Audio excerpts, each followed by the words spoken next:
mo ba taghoy ng kapagway? Saan mga mata sa kanyang mga kaaway? Magandang likas, siya'y pinagnakawan, inaasahan niya ang kabayanihan.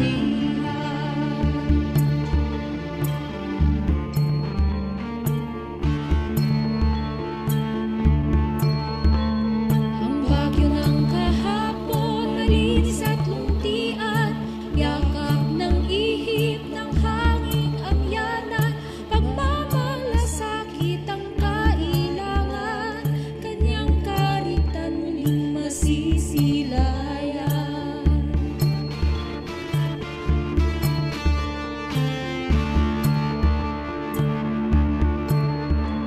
Taglay nating lahat ang ningas ng kabayanihan, gabay na handang kababayan yan ng katanungan, ipaglaban ang bagyo sa lahat ng masama, ituguyod ang katwiran at makatarungan.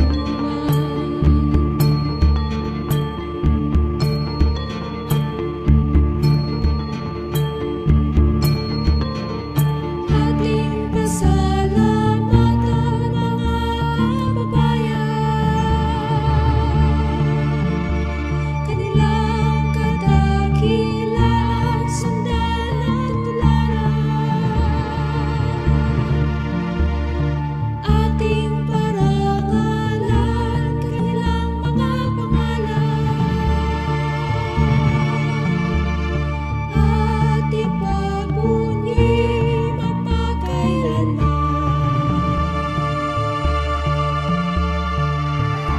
Same value of hard work shall apply now. And so, I enjoin everyone to roll up his sleeve and do his part in helping us build a better Baguio. We, as your chosen servants, Isang mananayaw, direktor at choreographer, siya ay kilala ngayon bilang puno ng Baguio Metamorphosis, isang grupo ng mga mananayaw na nakilala sa Pilipinas Got Talent. Isa rin siyang modelo at host ng mga programang pang-telebisyon sa Baguio at isa ring manunulat sa isang lokal na periodiko. Gamit din niya ang kanyang talento sa mga palabas at pagtatanghal na makapagkawang gawa. Makasaysayan din ang kanyang pagkapanalo ng overall championship trophy sa Red Racing Competition na ginanap sa Italia. Siya ang unang Pilipino at nag-iisang babaeng nakatamo nito. Siya si Ginang Karen Labarete Anton.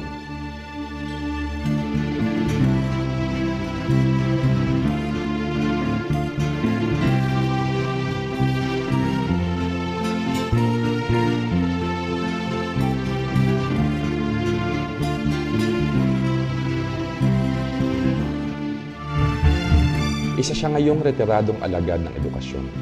Nagsimula siya bilang tagapagturo ng home economics, naging puno ng dibisyong ito, at kapag dakay nahirang bilang supervisor ng dibisyong General Education para sa home economics hanggang siya ay magretiro noong 1993. Tumanggap siya ng maraming mga parangal mula sa iba't ibang institusyon tulad ng Department of Education, Office of the City Mayor, at Office of the President.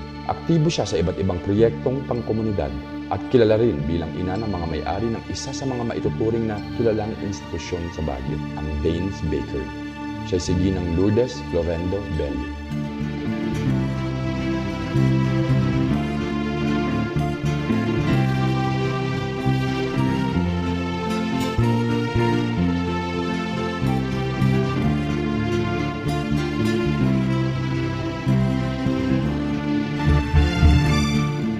Kilala bilang tagapagturo sa mga manggagamot at teknologong medikal sa Baguio. Siya rin ay ang kasalukuyang puno ng Public Health Laboratory ng Health Services Office ng siyudad at ng Department of Research and Clinical Epidemiology ng College of Medicine ng Baguio Central University.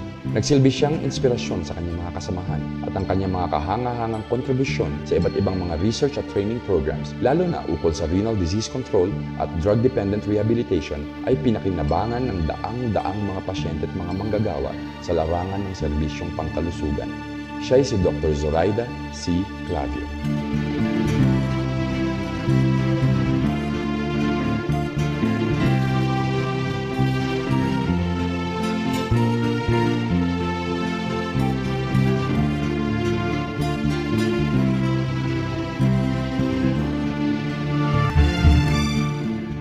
Isa siyang kilalang karatista na nakakapagtamo ng 3 gintong medalya sa mga pandaigdigang kompetisyon.